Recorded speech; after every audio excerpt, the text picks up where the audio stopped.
Nous sommes dans le mois de la persévérance. Alors c'est peut-être une des raisons pour lesquelles j'essaye de persévérer aussi dans la prédication. Dimanche dernier, habituellement, je dis au pasteur, s'il te plaît, ne me programme pas plus d'une fois toutes les 5 semaines. C'est le temps à peu près qu'il me faut pour être prêt pour un message. Et là, je crois que c'est une épreuve de persévérance aussi. Le fait que, et ça c'est dans les annonces, vous l'apprendrez tout à l'heure, le pasteur a voyagé ce matin. Il va en Côte d'Ivoire et donc m'a demandé de continuer sur ce thème de la persévérance.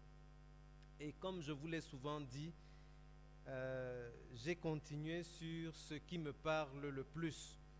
Et aujourd'hui, le Seigneur m'a mis à cœur de parler de la persévérance dans l'adversité, ou pour que ça se comprenne bien, la persévérance malgré l'adversité. Juste pour nous en souvenir, dimanche dernier, nous avons prêché sur le thème persévérant et patient, inspiré du livre de Colossiens 1, les versets 9 à 11, que je demande à Marion d'afficher, qui disent « C'est pour cela que nous aussi, depuis le jour où nous en avons été informés, nous ne cessons de prier Dieu pour vous et de demander que vous soyez remplis de la connaissance de sa volonté, en toute sagesse et intelligence spirituelle, pour marcher d'une manière digne du Seigneur et lui être entièrement agréable, portant des fruits en toutes sortes de bonnes œuvres et croissant par la connaissance de Dieu. » Alors, et le verset, j'allais dire que j'essaye de repasser dans mon cœur. Je crois que le rouge n'est pas facile à lire, il faut laisser le noir en fond, je pense. Fortifié à tous égards par sa puissance glorieuse, fortifié en tous égards par sa puissance glorieuse, en sorte que vous soyez, que je sois, toujours et avec joie, persévérant et patient. Persévérant comme le laboureur dont la main passe et repasse dans la plantation, qui ne laisse aucun endroit où la main n'est passée ni repassée. Patient comme le moissonneur qui sait attendre que les fruits tiennent la promesse des fleurs, que les fruits arrivent à maturité avant de les récolter, la maturité selon le plan souverain de Dieu. Patient donc à l'égard des frères et sœurs pour les écouter, pour les aimer, patient à l'égard de nous-mêmes pour pouvoir croître en espérance, patient à l'égard des promesses de Dieu comme acte de foi. J'espère avoir brièvement fait un petit tour de ce que nous nous sommes dit dimanche dernier. Mais en y travaillant, en s'attardant, en méditant, ouais, je mets méditer à la fin de plusieurs autres verbes, simplement pour dire que si des termes comme méditer sont des verbes que vous ne comprenez pas spontanément, mettez-y ce que c'est pour vous. Vraiment vous attarder sur un texte, essayez de le comprendre, le lire, le creuser. Oui, la première chose qui m'est venue, qui est claire, c'est que la persévérance présuppose un chemin, un plan, une orientation, une vision des objectifs. Parce que s'il n'y a pas un plan, s'il n'y a pas des objectifs, si on ne sait pas où on va, on peut confondre entêtement et persévérance. Je suis juste un entêté qui fait de façon, j'allais dire, têtue, la même chose tous les matins. Je suis entêté. Ou je suis un robot qu'on va qualifier de persévérant. Non, la persévérance suppose qu'il y a un plan, qu'il y a un projet. Pour que l'on soit persévérant dans l'exécution de ce projet. Il y a d'ailleurs une phrase, on appelle ça, bref, une locution latine qu'on attribue soit à la sagesse populaire, soit à Augustin, que les catholiques appellent Saint Augustin, qui dit, il dit en gros que persévérer dans l'erreur est diabolique.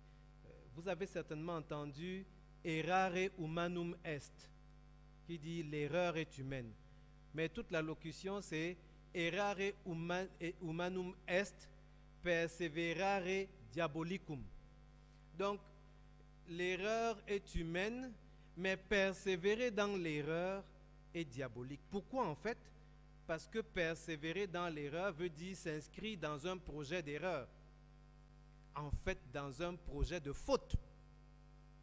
Dans un projet de faute. Bon, on n'est pas là pour justifier une locution, mais quand même, ça permet de comprendre et de ne pas se limiter. Souvent, les gens se limitent à la première partie, errare humanum est. Et puis, bon, ils passent juste pour justifier leurs petites erreurs.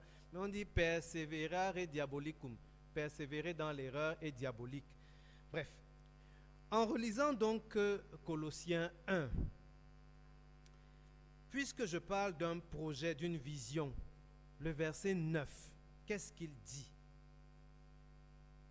Depuis le jour où nous avons été informés, nous ne cessons de prier pour vous, et de demander que vous soyez remplis de la connaissance de sa volonté. Remplis de la connaissance de sa volonté.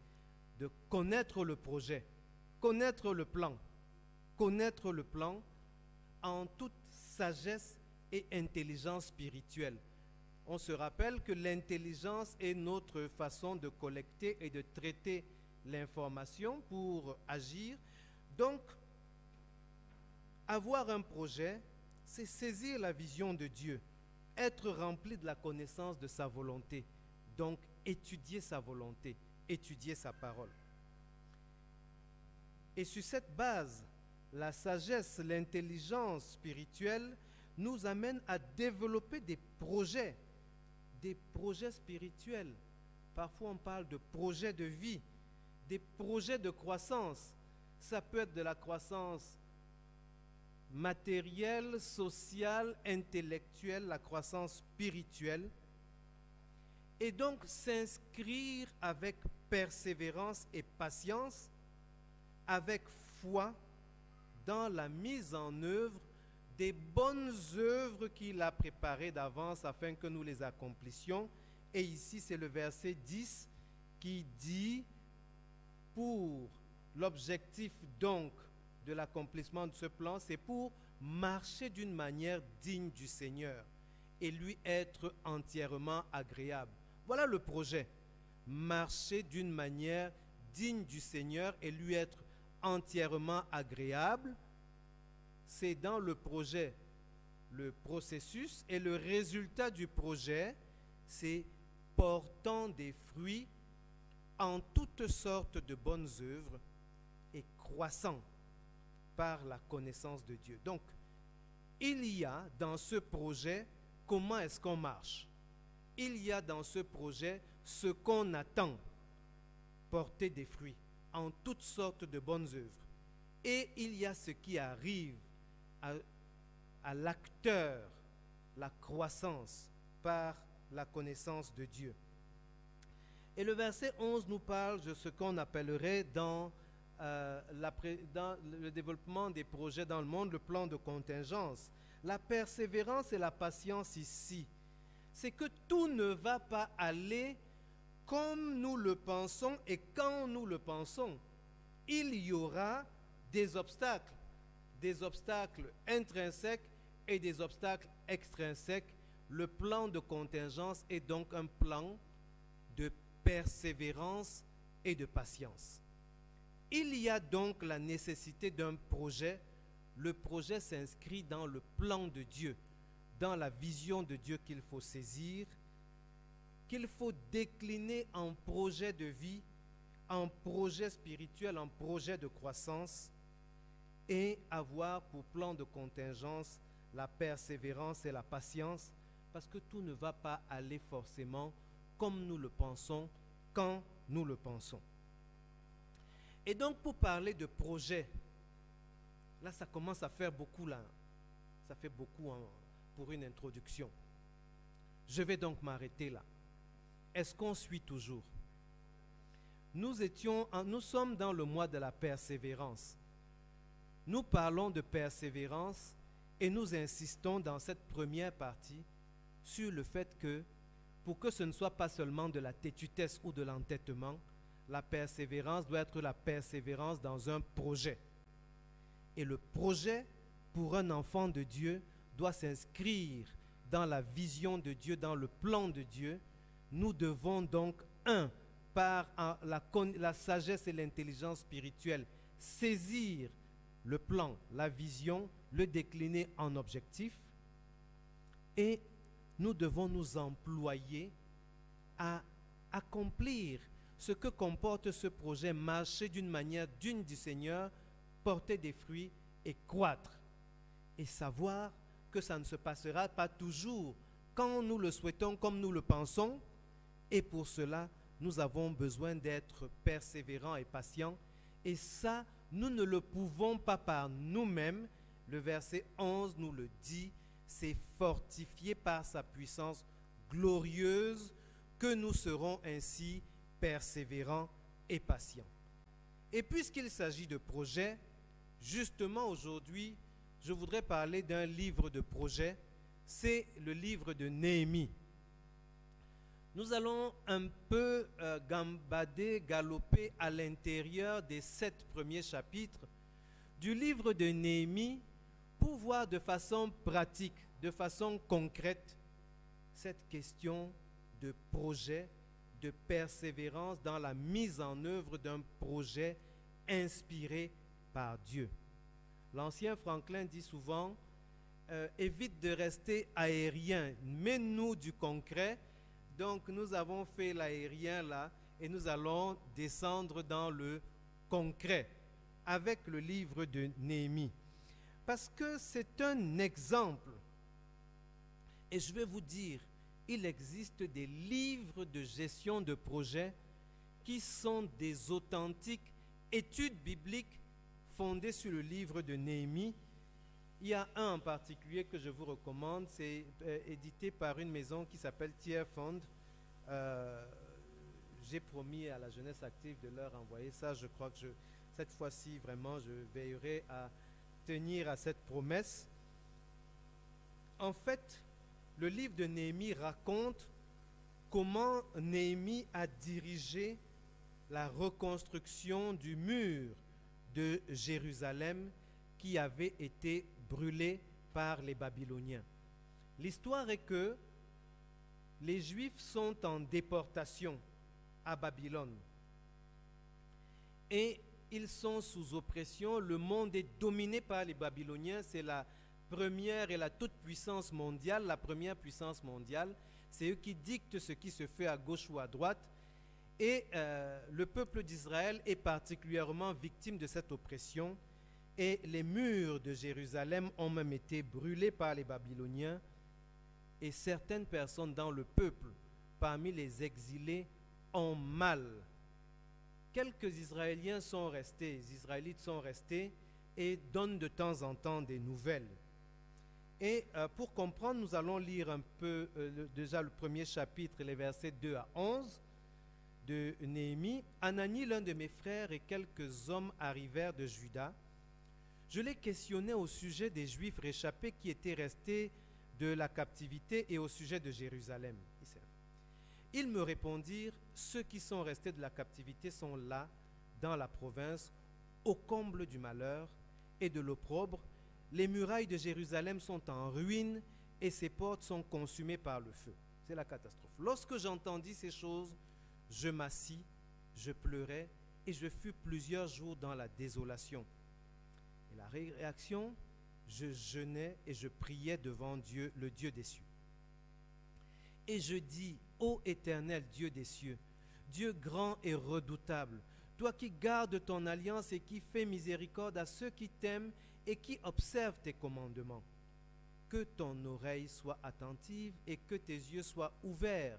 Écoute la prière que ton serviteur t'adresse en ce moment, jour et nuit, pour tes serviteurs, les enfants d'Israël, en confessant les péchés des enfants d'Israël, nos péchés contre toi, car moi et la maison de mon Père, nous avons péché. Nous t'avons offensé et nous n'avons point observé les commandements, les lois et les ordonnances que tu prescrivis à Moïse, ton serviteur. Souviens-toi de cette parole que tu donnas ordre à Moïse, ton serviteur, de prononcer. Lorsque vous pécherez, je vous disperserai parmi les peuples. Mais si vous revenez à moi et si vous observez mes commandements et les mettez en pratique, alors quand vous seriez exilés à l'extrémité du ciel, de là, je vous rassemblerai et je vous ramènerai dans le lieu que j'ai choisi pour y faire résider mon nom. Ils sont tes serviteurs et ton peuple que tu as racheté par ta grande puissance et par ta main forte. Ah Seigneur, que ton oreille soit attentive à la prière de ton serviteur et à la prière de tes serviteurs qui veulent craindre ton nom. Donne aujourd'hui du succès à ton serviteur et fais-lui trouver grâce devant cet homme. J'étais alors et chanson du roi.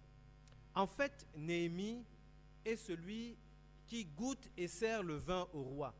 Il a statut de conseiller du roi. C'est quelqu'un qui a des fonctions importantes chez l'oppresseur, chez le colon. Mais il a les informations, il se renseigne sur sa patrie, sur Jérusalem. Il a des informations terribles, ça ne va pas. Il en est attristé. Et qu'est-ce qu'il fait? Il jeûne et il prie. Donc nous sommes ici face à un serviteur de Dieu qui a su le cœur un problème, qui se renseigne, l'information le conforte dans l'idée qu'il y a véritablement un problème. Il identifie sa part de responsabilité qui est le péché de son peuple, de lui-même, de la maison de son père. Il confesse son péché, il jeûne et il prie pour la restauration en rappelant à Dieu ses paroles, ses promesses. Et en fait, ce premier chapitre nous dit en fait comment Néhémie se projette, comment il développe la vision de la tâche à réaliser. C'est donc par la compassion, la sensibilité au problème, par l'information et par la prière. Et le Proverbe 16, verset 3, nous le savons, nous dit « Recommande à l'Éternel tes œuvres et tes projets réussiront. » Il commence donc le projet par la bonne case. Recommander à l'Éternel le projet. Mais j'ai envie de poser une question. Est-ce que pour la réalisation de ce projet, Néhémie aurait pu se contenter de prier et point c'est tout? Ou bien est-ce que Néhémie aurait pu se contenter de faire des plans de reconstruction de Jérusalem? Ici, on voit qu'il fait les deux. Il fait la prière, il fait la planification. Et là-dessus, j'ai envie de faire lire au chapitre 2, les premiers versets du chapitre 2, les 5 premiers versets. On va lire directement il paraît donc en présence du roi. Jamais je n'avais, oui, juste la dernière phrase s'il te plaît, du verset 1. Jamais je n'avais paru triste en sa présence, en présence du roi. Et donc le verset 2, le roi me dit, pourquoi as-tu mauvais visage? Tu n'es pourtant pas malade. Ce ne peut être qu'un chagrin de cœur. Je fus saisi d'une grande crainte. Et je répondis au roi, que le roi vive éternellement. Comment n'aurais-je pas mauvais visage lorsque la ville où sont les sépulcres de mes pères est détruite et que ses portes sont consumées par le feu. Alors on va bien lire les versets 4 et 5. Et le roi me dit, que demandes-tu? Que demandes-tu? Réponds au roi. Non, je priais le Dieu des cieux. Donc le roi lui demande ce qu'il lui dit, que demandes-tu? Malgré toute sa préparation spirituelle, à nouveau, le moment M, il prie, et le verset 5, il déroule. Et je répondis au roi, si le roi le trouve bon, et si ton serviteur lui est agréable, envoie-moi en Juda, vers la ville des sépulcres de mes pères, pour que je la rebâtisse. Il décline le projet. Et on va voir justement tout au long du verset 2 qu'il va obtenir des outils, le nécessaire pour la réalisation du projet, des lettres, des laissez-passer, du matériel pour la construction. Il va obtenir des facilités, de nombreuses facilités que le Seigneur lui donne, en fait, par le roi, pour la réalisation du projet. Et j'ai envie de faire lire Proverbe 16, le verset 3. Non, Proverbe 21, le verset 5. Marion, tu l'as. Les projets de l'homme diligent ne mènent qu'à l'abondance, mais celui qui agit avec précipitation n'arrive qu'à la disette. Tout à l'heure, on a dit, recommande à l'Éternel tes projets et ils réussiront. Et le Proverbe 21, verset 5, parle de l'homme diligent qui n'agit pas avec précipitation, qui planifie. Nous sommes donc dans la situation où il est question de préparation, préparation spirituelle, préparation matérielle. Il prie, il s'informe, il développe un plan et ainsi, quand il a la question, il déroule. Dès la conception du projet, voici ce dont je veux parler aujourd'hui. Dès la conception du projet, l'adversité fait surface. Le verset 10 de Néhémie 2. L'adversité est donc précoce. Sanballat, Néhémie 2, verset 10. Sanballat, le Horonite, et Tobija, le serviteur ammonite, ayant appris donc qu'il a eu tous ses papiers et le matériel pour aller reconstruire, eurent un grand déplaisir de ce qu'il venait un homme pour chercher le bien des enfants d'Israël. Dès que le projet est formulé, dès la conception, l'adversité. Et donc aujourd'hui, je veux que l'on retienne, l'adversité est précoce.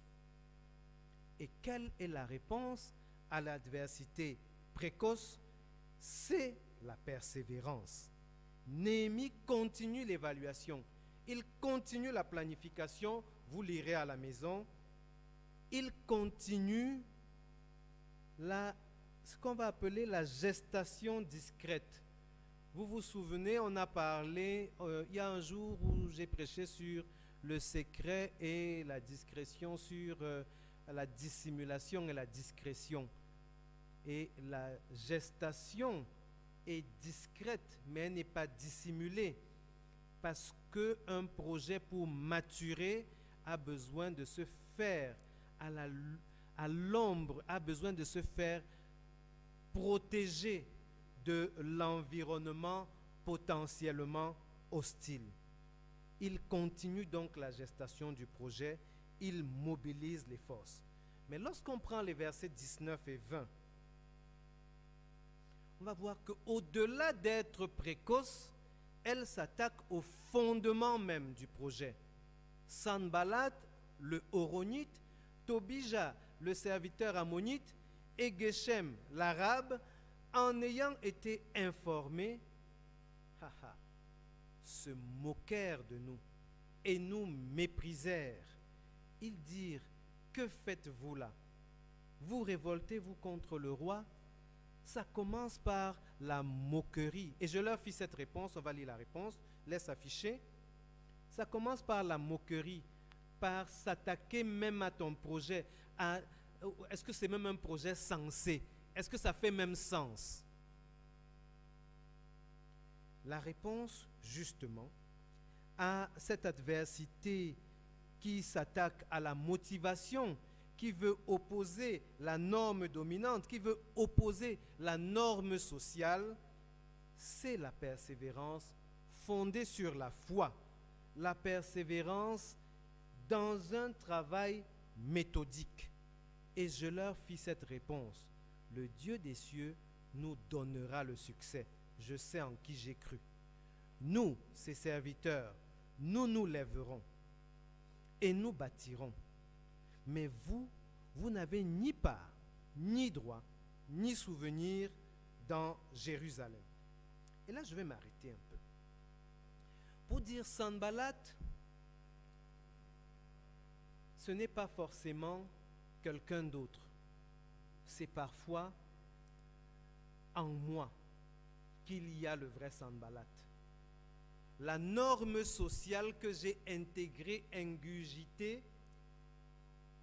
les limites que l'on m'a fait intégrer, tu es nul, tu n'arriveras jamais à rien, m'amène à considérer dès la gestation d'un projet que ce n'est pas possible. Tu as déjà vu ça où? Et là, je fais une petite parenthèse. Au moment où, en 2005, quand nous revenions ici au Cameroun, j'ai un de mes patrons en France qui disait: écoute, tu vas où? Si tu restes là, d'ici, c'est une promesse ferme, d'ici 2008, tu es professeur ici. La seule chose que je ne peux pas te garantir, c'est que c'est à Paris. Et tout ça. Et je lui dis, parmi les choses que je lui ai opposées, c'est: mais monsieur, vous blaguez, vous avez déjà vu, pour que je croie à ce que vous dites, il aurait fallu que je voie au moins un autre Africain à qui c'est déjà arrivé, et puis on en parlerait. Il dit, il y a toujours un premier. Bien, juste pour dire que la norme sociale ingurgitée fait dire ce n'est pas possible. Toi-même qui dis ce n'est pas possible. Donc Sanballat n'est pas forcément quelqu'un d'autre qui vient se moquer. Sanballat est parfois intrinsèque. C'est parfois le manque de confiance, c'est parfois la dépression. Mais vous pourrez lire le chapitre 3 pour voir que malgré cela, la persévérance, c'est la persévérance dans un travail méthodique. Le troisième point concernant l'adversité, j'ai dit qu'elle est précoce, j'ai dit qu'elle s'attaque aux motivations, aux fondements. L'adversité monte en puissance lorsque vous avancez. Néhémie 4, les 3 premiers versets. Elle monte en puissance. Du moins, tu vas afficher jusqu'au 8e verset même. Jusqu'au verset 8.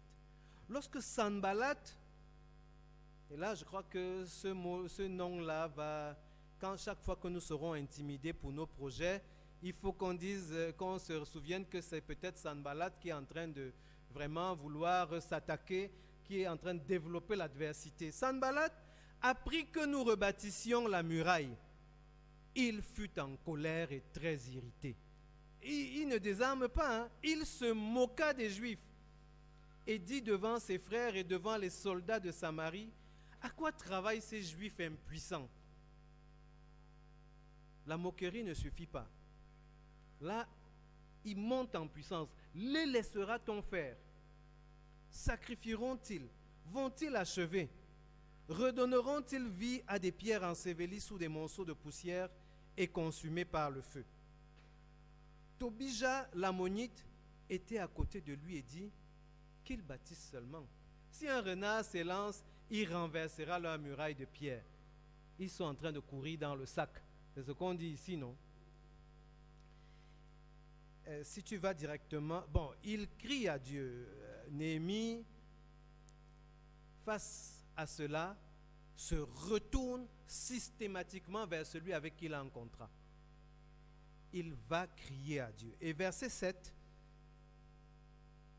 mais Sanballat, Tobija, les Arabes, les Ammonites et les Asdodiens, le groupe s'est enflé là. C'est maintenant, ils ont recruté le renfort. Fut très irrité en apprenant que la réparation des murs avançait et que les brèches commençaient à se fermer. Donc ils se liguèrent tous ensemble pour venir attaquer Jérusalem et lui causer du dommage. Donc là, l'adversité qui est précoce, l'adversité qui s'attaque aux motivations, maintenant l'adversité monte en puissance et veut frapper. Je vais faire une halte pour que l'on soit suffisamment concret. Ils sont en train de vouloir réparer les brèches d'une muraille. Ramenons ça à nos vies personnelles. Ça peut signifier quoi?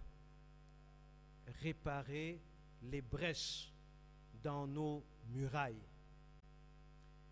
Une muraille est faite pour séparer l'intérieur de l'extérieur, pour séparer le consacré du non consacré, le sacré du non sacré. Une muraille est faite pour protéger. Une muraille est faite pour discerner, pour distinguer. Le mur que nous avons là derrière ne permet pas que le son qui nous est destiné ici s'entende tant que ça à l'extérieur et ne permet pas que nous soyons perturbés par le son de la route. Dans ma vie, c'est donc quoi la muraille? C'est donc quoi les murailles? C'est les barrières de sainteté. La muraille qui me sépare de l'ancienne vie. La muraille qui me sépare des anciens amis, qui me sépare du péché, qui me sépare de tout ce qui ne plaît pas à Dieu, qui fait que je suis unique, qui fait que je suis consacré et que je n'ai pas part au reste, que je ne forme pas un attelage disparate avec l'extérieur. Et justement, nous sommes guettés jour et nuit, du 1er au 31, de janvier à décembre, par la constitution de brèches dans nos murailles. Je vais même vous dire, avec douleur, que lorsque l'on est inscrit dans un processus de croissance spirituelle, les attaques sur les murailles sont davantage violentes. Et le risque, c'est ces brèches-là. Je peux vous dire que quand je dois prêcher dimanche dernier et ce dimanche, j'ai l'impression de passer par la semaine, mais la plus violente en tentation. Et chacun de nous peut le dire. Donc les adversaires, ça peut être des adversaires objectifs, ça peut être familial, ça peut être le voisinage, ça peut être les collègues, ça peut être les anciens amis. Mais ça peut être des adversaires moins visibles. Le terrain des pensées. On a parlé de la guerre ici aussi, où on a dit que le principal terrain de guerre était celui des pensées. Ça peut être les anciennes habitudes. Ça peut être des anciens péchés. Ça peut être des difficultés personnelles. Ça peut être l'impatience.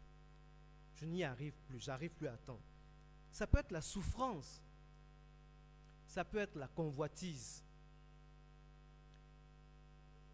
Ce sont ces guerres personnelles-là qui sont nos Sanballat, qui soit s'attaquent à la muraille, soit ne veulent surtout pas que la muraille soit reconstruite. C'est la jeune fille qui a décidé de suivre le Seigneur, qui était avant sponsorisée par des tontons, comment on appelle encore, bref, qui avait un sponsor, qui, dans son engagement avec le Seigneur, a décidé de rompre et se retrouve, quand elle est dans ses efforts de croissance, dans son travail, son projet de croissance, dans de graves difficultés financières, et soudainement, 2 ans après la rupture, le fameux sponsor réapparaît sous un jour plus gentil, semblant avoir réglé des problèmes et tout, et se présentant comme une solution ponctuelle, temporaire, sans compromission ou quoi que ce soit, c'est-à-dire en fait une attaque pour créer une brèche dans la muraille survient. C'est celui qui a rompu avec la corruption et qui, dans un moment de difficulté, se retrouve face à quelqu'un qui connaît son prix. On a l'habitude de dire que la corruption, ce n'est pas une question... Il y a des gens qui disent que c'est plus une question de prix, qu'il refuse 100 000, tenter de lui donner 100 millions. Quelqu'un qui croit connaître le prix, votre prix, apparaît au moment où vous êtes dans ce travail, cet engagement à progresser, à croître. La brèche dans la muraille, le risque de brèche dans la muraille, ou alors l'attaque à l'adversité face à la tentative de reconstruire la muraille. Quelle est la réponse au verset 9 à cette adversité? Nous priâmes. C'est prier au passé simple. Nous priâmes notre Dieu et nous établîmes une garde jour et nuit pour nous défendre contre leurs attaques. Reste sur ce verset. On chante souvent veille et prie. Il y a plusieurs chants, plusieurs cantiques. Veillez et priez. Le Nouveau Testament nous dit de veiller et de prier. Si il prie, il établit la garde, il décide de veiller jour et nuit et il se prépare à la bataille. Il ne veille pas pour voir arriver et pleurer. C'est pour se défendre contre les attaques. C'est d'une guerre qu'il s'agit. Et il faut être préparé à la mener comme elle doit être menée. Par la prière et par la veille systématique permanente, la préparation à la bataille. Le verset 14 rajoute un élément important de se souvenir de qui on sert. Je regardais et m'étant levé, je dis aux grands, aux magistrats et au reste du peuple, ne les craignez pas. Souvenez-vous du Seigneur, grand et redoutable, et combattez pour vos frères, pour vos fils et vos filles, pour vos femmes et pour vos maisons. Donc, priez, veillez pour vous défendre, ne pas craindre, être prêt à combattre parce que vous vous souvenez du Seigneur grand et redoutable. L'apôtre Paul dira, je sais en qui j'ai cru. Mon Rédempteur se lèvera. Je sais en qui j'ai cru. Souvenez-vous de qui vous servez. Donc, l'adversité précoce, l'adversité s'attaquant aux motivations, utilisant la norme dominante, l'adversité qui monte en puissance, la réponse, veillez, priez, souvenez-vous de qui vous servez. Et au verset 20, pas de Rambo solitaire, pas de Lucky Luke. Au son de la trompette, rassemblez-vous. Auprès de nous, vers le lieu d'où vous l'entendrez, notre Dieu combattra pour nous. Hey, tout à l'heure, vous voyez, vous allez combattre, c'est un peu angoissant. J'ai envie de dire, quand on est un chrétien du Nouveau Testament, on dit, mais attendez, combattre là, oui, on parle des armes spirituelles et tout, mais Jésus a vaincu pour nous. Oui, rassemblez-vous, notre Dieu combattra pour nous. L'autre réponse, c'est que les enfants de Dieu doivent se mettre ensemble pour cette action. Pour veiller jour et nuit, il y avait ceux qui veillaient de jour et ceux qui veillaient de nuit. Et ici, même pour le combat, rassemblez-vous. Le Seigneur nous dit, vous aurez des tribulations, mais j'ai vaincu le monde. N'ayez crainte. Si on lit le chapitre 5, on ne va pas le lire aujourd'hui, on va voir qu'il s'est passé des catastrophes dans le peuple. Par la convoitise, des gens ont commencé à frapper leurs frères, frapper en termes camerounais, c'est-à-dire à profiter les uns des autres. Et ici, la dernière réponse, c'est de vous sanctifier. Il faut dénoncer le péché qui est identifié en vous pour pouvoir mieux combattre.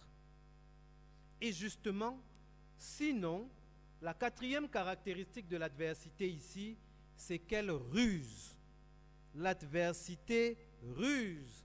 L'adversité par le mensonge. Si on va au chapitre 6, le verset 2, je fais l'économie d'un certain nombre de choses, mais au chapitre 6, le verset 2, alors Sanballat et Geshem m'envoyèrent dire, viens et ayons ensemble une entrevue dans les villages de la vallée d'Ono. En fait, ils avaient médité de me faire du mal. Donc, puisqu'ils n'ont pas pu réussir par l'adversité frontale, maintenant, c'est la ruse, c'est le mensonge. L'adversité, je vois le temps avancer, donc on va prendre la cinquième caractéristique, l'adversité par l'intimidation, au verset 9.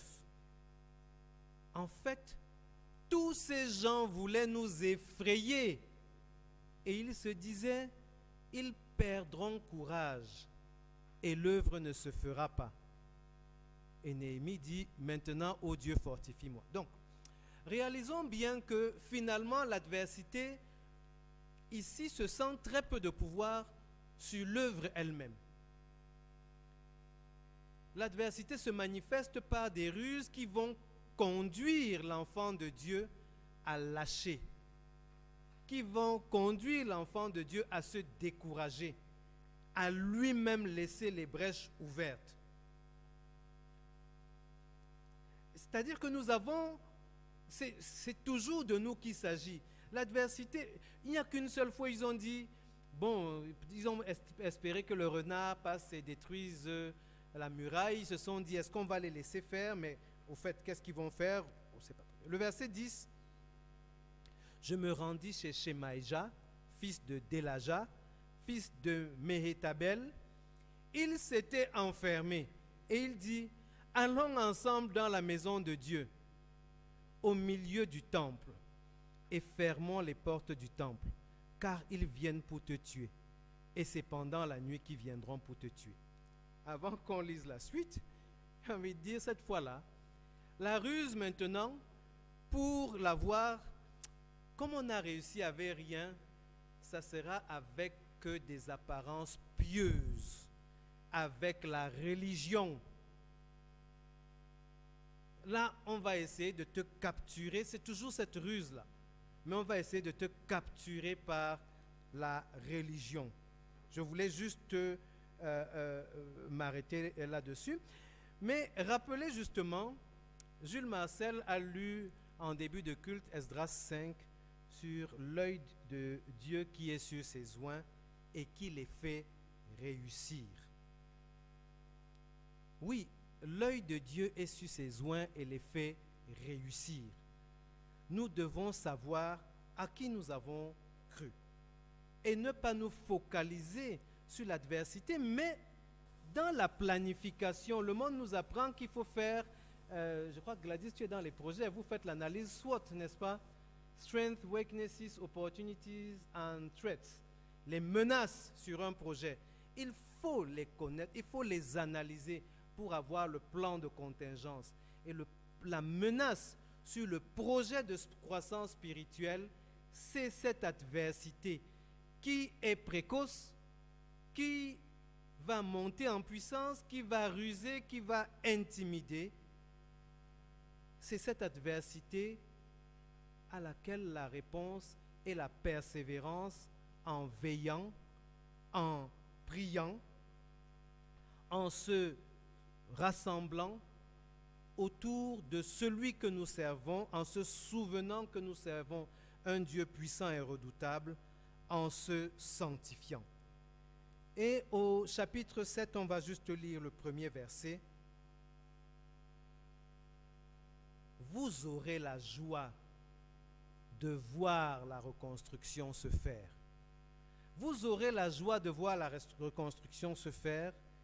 Et Néhémie ici, lorsque c'est fait, lorsque la muraille fut rebâtie et que j'eus posé les battants des portes, on établit dans leurs fonctions les portiers, ils gardent les portes, les chantres, ils font la louange, les lévites qui font le culte. Oui, vous mettez la garde et vous retournez à votre fonction de louange et du peuple qui rend un culte à l'Éternel, un culte qui lui est agréable. Nous avons passé 45 minutes là déjà, mais je veux donc conclure en disant, faisons simple. Nous parlons de persévérance et nous avons vu que la persévérance sans projet n'est que de l'entêtement. Nous avons donc besoin de persévérer dans un projet. Ça doit être un projet qui nous conduit à marcher d'une manière digne du Seigneur pour porter des fruits qui lui sont agréables et pour croître. C'est un projet de croissance. C'est un projet de développement. C'est un projet de succès. Il dit lui-même, j'ai formé pour vous des projets qui sont des projets de bonheur et non de malheur, afin de vous donner un avenir et de l'espérance. Avez-vous saisi la vision de Dieu pour vous? C'est lui qui a le plan global, qui se décline en projets et en micro-projets. Mon projet de lecture de la Bible en un an est peut-être un micro-projet dans le projet de croissance spirituelle. Je dois développer un plan, une stratégie, et je dois savoir que parmi les choses qui m'empêcheront d'y arriver, il y a peut-être le sommeil, il y a peut-être les multiples occupations, il y a peut-être le téléphone déchargé alors que je ne lis la Bible que sur le téléphone. Il y a. Saisir la vision de Dieu et la décliner chaque jour en un projet, un micro-projet que nous lui présentons dans la prière, que nous développons, que nous planifions dans la prière. Et pourquoi? Parce que nous avons le fardeau.